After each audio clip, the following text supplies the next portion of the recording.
Hello friends, welcome to our video on the conjunction whose. We are going to learn about the conjunction whose.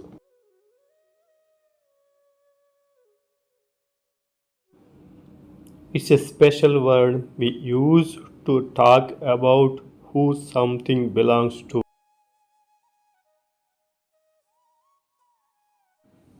It connects two parts of a sentence to tell us who owns something belongs to. Ready? Let's get started.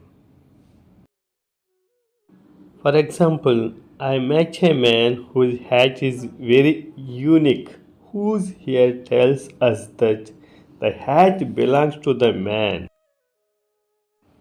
The student whose hand is raised has a question, whose shows that the raised hand belongs to the student. This is the boy whose dog is lost. Here, whose connects the boy to his dog. It tells us that the dog belongs to the boy. Do you know the girl whose book was stolen? Whose connects the girl to her book, telling us that the book belongs to her. This is the house whose guardian won an award. Here, whose connects the house to the guardian, showing that the guardian belongs to the house.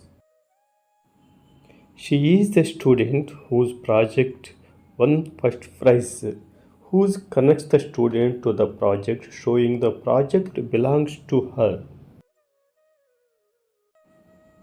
This is the musician whose instrument is one of a kind. Here, who shows that the instrument belongs to the musician. The dog whose collar is red belongs to my neighbor, who tells us that the red collar belongs to the dog. This is the tree whose branches hold a nest, whose connects the tree to its branches, showing the nest belongs to the tree. The child whose favorite place is the library is very smart, whose connects the child to the library, showing it's their favorite place. This is the lady whose flowers are the most beautiful, whose connects the lady to her flowers, showing the flowers belong to her. Thanks for watching. Don't forget to like and subscribe for more fun lessons.